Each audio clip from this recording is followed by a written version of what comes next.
Hi, my name is Caitlin Bandy and this is my channel Bandy's Books, and today we are in downtown Las Vegas at my favorite bookstore, which is the Writer's Block. We usually come here after Thanksgiving because they have some really good sales. My mom's in town and my mom loves books as much as I do. This bookstore is really cool because it's super decorated, especially right now at the holiday times. They put up lights and Christmas trees and just artwork everywhere, and it's just a joy to come in and check it out. So we're gonna do a little bit of book shopping, and then I think from here we're gonna head to one other bookstore. There's a used bookstore just a few miles from here that we also like to check out. So let's go in and see what they have at the Writer's Block.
So we're at our second stop, which is Las Vegas Books. This is a little used bookstore here on the east side of Las Vegas. It's about maybe a 10-minute drive from the Writer's Block, and it's a newer store. They only opened a couple years ago. They have a lot of really great used books. They have a really strong section of like thrillers, mystery, suspense, and horror, and then they have a good fiction area and a really good YA area in particular. I also really appreciate that they carry a lot of signed copies. So you have a good mix of used books and then brand new signed copies, a lot of exclusive editions and things like that. This is definitely my favorite used bookstore in Las Vegas right now. So we periodically will stop by here and just check the shelves to see what we find.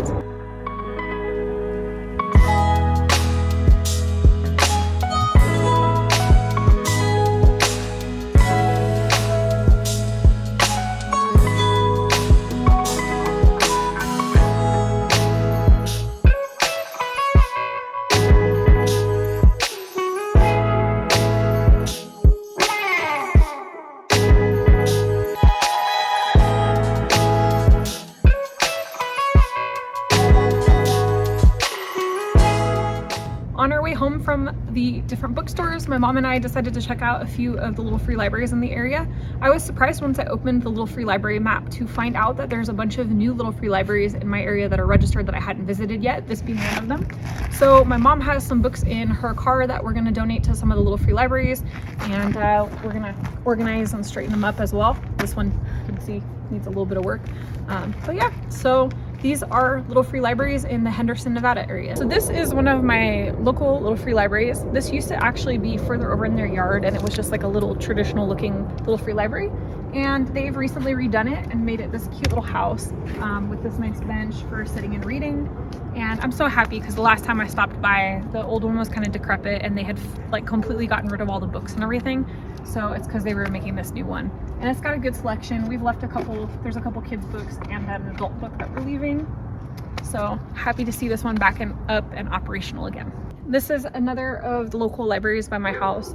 This is one that I visit pretty frequently. There's this one, and then a couple blocks away there's another one. So I usually will hit up these two when I have books to get rid of. And sometimes they have some really good ones in this one. Today it looks like it's already been kind of picked through a bit, but I found that they often have like Book of the Month books and Once Upon a Book Club books as well. So we're gonna leave some books and then we'll go to the next one. And one of the last ones that is close to my home. This is 3 different little free libraries. So we have an adult little free library, like a middle grade YA library, and then a kids book little free library. We really enjoy that there's a library for like all ages, and there's some chalk down here for people to draw on. And we left a book in the little free library for adults, and we're gonna head on our way home. So we're back from Black Friday shopping, and I got so many good books. Literally this entire bag full, which was not planned at all. My mom is such a bad influence. I wasn't planning to go anywhere near bookstores on Black Friday, but my mom really loves the writer's block, and she was only here Thursday and Friday, so I got dragged into it. And you know, I can't go to my favorite indie bookstores and not buy books. Gotta support small businesses, right? So let me show you what I got. I got a handful of books at Las Vegas Books, which I'm gonna show you first, and then I'm gonna show you the bigger haul that came from the writer's block. So from them, I got Great Circle by Maggie Shipstead. This is a historical fiction. It's one that I've been eyeballing for a while, and they had a copy for a good price, so I figured why not? I also picked up Honey Girl by Morgan Rogers. This is another book that I've been wanting to read for a while, and they happen to have a, you know, nice copy of it for relatively inexpensive, so I thought I would check it out. And then I found a copy of The Final Gambit by Jennifer Lynn Barnes. So this is the Inheritance Cycle series.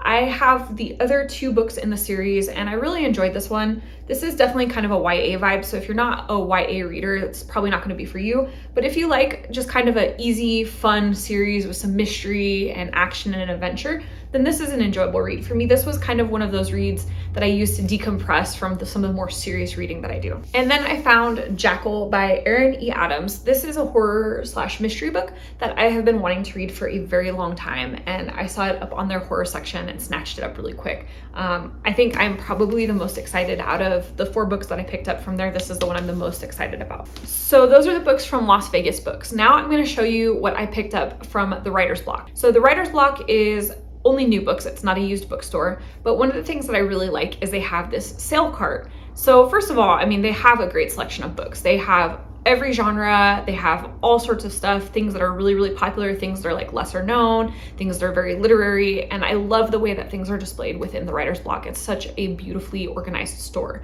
So kudos to whoever did the interior design, first of all. But so they have this great sales cart. The way that the lady explained it to me is that when they have copies of books in hardback, you know, they'll keep those on the shelves. And then when the paperback releases, they move the hardbacks onto the sales cart and put the paperbacks on the shelves. So I always check the sales cart because I personally prefer hardbacks.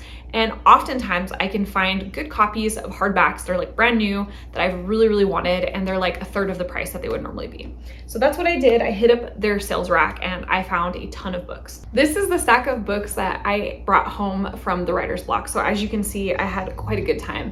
I'm so excited by all of the things that I found. So first up, I got M by Kim Thúy. This is a historical fiction set in the Vietnam War era. This was not a book that was necessarily on my radar, but when I picked it up and kind of looked through it, I was like, oh, this sounds like it's right up my alley. I have also been making it a goal to read more translated works. While I do read books from all over the world, I have found that my reading choices are very English-centric, which eliminates so many great books. And so I'm really trying to pay more attention to books in translation and picking up more books that have been translated from one language to another. So this one was originally written in Vietnamese and it's translated to English by Sheila Fishman.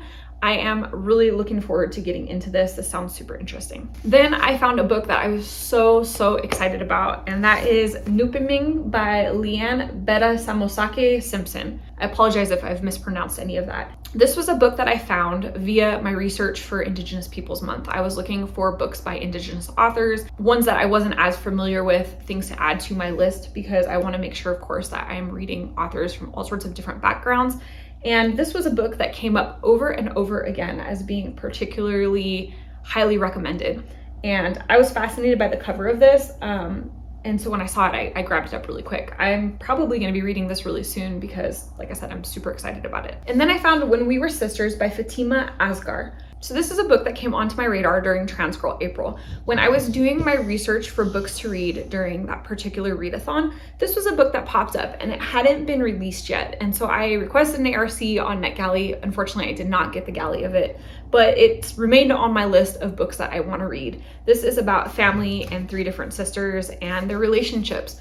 And I am really looking forward to this. This was longlisted for the Center for Fiction First Novel Prize. And I've been hearing good things. Not a ton of things because I think it's an under the radar release, but from the people that I know that have read it, I've heard good feedback. So I'm looking forward to getting into this. Then I found The House in the Orchard by Elizabeth Brooks. This was another book that came onto my radar a little bit last year. I think Aardvark featured this in one of their like first months of being a book club. This is historical. It looks like there's like kind of a mystery element. I don't know a ton about this book, but I am interested in reading it. And then I found Trespasses by Louise Kennedy. This is a book about the Troubles in Ireland. And that's actually, oddly, a subject that I haven't read a ton of books about. So this book has been getting a lot of hype and buzz this year, and so I thought I would give it a try. And I really like the cover of it. I think this is a really interesting cover choice. And then I found We Measure the Earth with Our Bodies by Tsering Yangzom Lama. And this is set in Tibet. It's just after China's invasion in like the late 1950s, and it follows a couple siblings and their life. This sounds really interesting to me. It's also not a book that was necessarily on my radar, but one that I picked up, and when I saw the cover, I was really drawn to that. And then I read the summary and I was like, this sounds amazing. I really don't know very much about Tibet and China and that situation. I know a little bit like about the current situation there, but not historically. And so I'm really looking forward to getting into this. It sounds really, really interesting. And I'm so glad that I happened to come across this book. And then I found The House is on Fire by Rachel Beanland. And this is a historical fiction set in the early 1800s. And I believe it deals with a fire at a theater. This was a book that was really hyped up last year as well. I believe a lot of people were predicting that it would be a book of the month or Aardvark selection. And I don't think book of the month featured it, but Aardvark may have. I'm not sure, I can't quite remember, but this was one that was getting a lot of buzz at the time that it was about to release. I can't say that this was necessarily super high on my list, but when I saw a copy of it available, I was like, oh, this is one that I would be interested in reading. And it was the right price, so I picked it up as well. And then I had something kind of cool happen. I found a book that was on the discount cart, and it was a book that I've been wanting to read, a book that I've been familiar with, and I picked it up. Unfortunately, the dust jacket of it was a little bit more torn up than I would typically expect for a new book. And so when I went up to the counter with my purchases, I showed it to the lady that was working, and she was like, we're just gonna go ahead and let you have that copy of that book because it's not in a condition that we would typically sell a book in. The book that I was gifted was The Furrows by Namwali Serpell. This is about a family in turmoil. We have two siblings, and the youngest brother unfortunately passes away in a tragic accident. This follows the family after the son's tragic passing. We have the older sister who's kind of haunted by his accident. We have the father who takes off and kind of goes and does his own thing. And then we have a mother who never really gives up hope. And this sounds like such a really beautiful and interesting book. I haven't heard a ton of buzz about it, but the buzz that I have heard has been pretty positive. So I am looking forward to getting into this one. And you know, it was so kind of them to gift it to me. As you can see, there was like some tears on the dust jacket and things. It's not overall in bad shape. The book itself is in great condition. So it was really nice of them to give it to me for free. I really appreciate that. So those are all the books that I picked up on Black Friday. As you can see, I had a pretty spectacular haul. Lots of books that I'm really interested in reading, and I can't wait to just start diving into this. If you liked the video, hit the thumbs up, comment down below, and let me know, did you buy any books on Black Friday? If not, do you have any books that you're planning to buy like over the holidays? And if you're not already subscribed to this channel, you know what to do. Hit the subscribe button down below as well as the notification bell so that you never miss a video. And that way we can see each other again soon. Thanks so much for joining. Bye.